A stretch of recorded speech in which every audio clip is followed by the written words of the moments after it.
Halo Bapak dan Ibu guru di seluruh Indonesia. Kali ini, yuk kita bareng-bareng bedah petunjuk teknis terbaru soal beban kerja guru.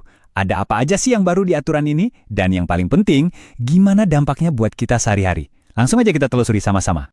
Oke, kita langsung aja ya ke pertanyaan utamanya. Sebetulnya apa aja sih aturan barunya? Dan gimana caranya kita bisa memenuhi semua ketentuannya? Nah, ini akan kita kupas tuntas dalam pembahasan kali ini. Sebelum kita masuk ke detail angka dan hitung-hitungan, penting banget nih buat kita paham dulu, kenapa sih peraturan baru ini ada?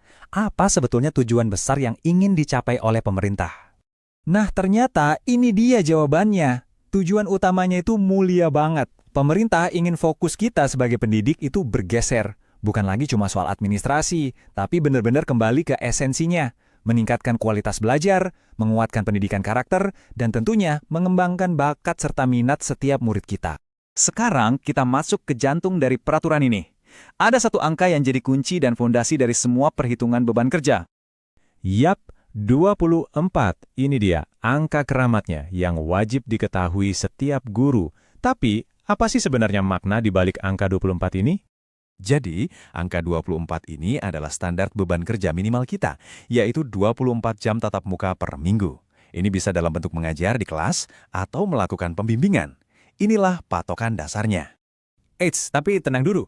Aturan ini nggak kaku-kaku amat kok. Pemerintah juga paham, ada kondisi-kondisi di lapangan yang bikin angka 24 jam ini sulit terpenuhi. Misalnya karena struktur kurikulumnya atau jumlah gurunya yang terbatas. Nah, untuk kasus-kasus seperti ini, ada pengecualiannya. Terus, muncul pertanyaan, gimana dong kalau jam mengajar kita belum sampai 24 jam? Nah, disinilah konsep tugas tambahan dan yang namanya ekivalensi jadi penyelamat. Ini penting banget. Jadi, apa itu ekivalensi? Gampangnya gini, ekivalensi itu adalah cara sistem mengakui semua pekerjaan kita di luar mengajar. Tugas-tugas tambahan itu sekarang punya nilai, dikonversi jadi setara dengan sekian jam tatap muka. Ini adalah bentuk pengakuan resmi atas semua kerja keras kita. Nah, ini nih yang menarik banget. Coba kita lihat tabel ini.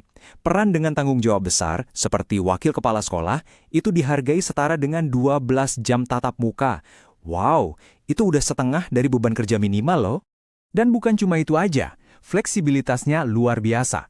Tugas-tugas yang mungkin selama ini kita anggap biasa, jadi wali kelas, membina OSIS, atau bahkan jadi guru piket, semuanya sekarang dihitung dan diakui secara resmi.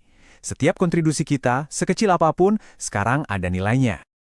Oke, selain tugas-tugas tambahan tadi, peraturan ini juga memberikan perhatian khusus pada dua peran yang sangat unik, guru pendidikan khusus atau GPK dan guru wali. Gimana ya cara menghitung beban kerja mereka? Yuk kita bedah.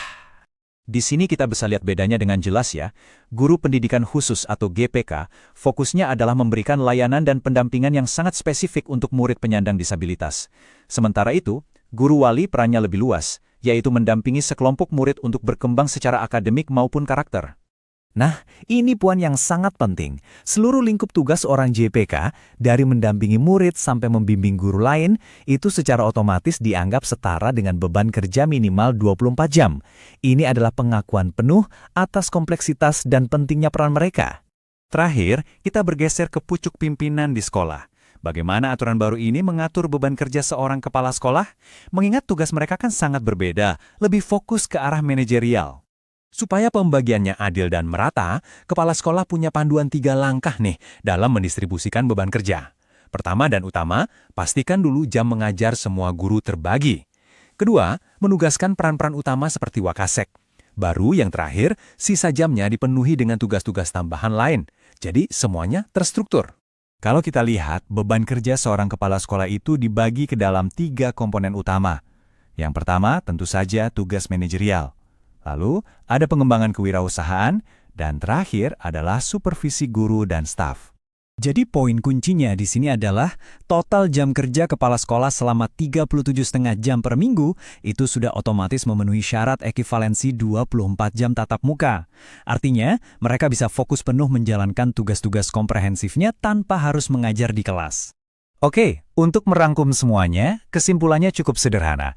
Aturan 24 jam tatap muka tetap jadi fondasinya. Tapi, yang paling penting, pemerintah sekarang secara resmi mengakui dan menghargai semua pekerjaan ekstra yang kita lakukan di luar kelas. Ini memberikan fleksibilitas yang kita butuhkan banget.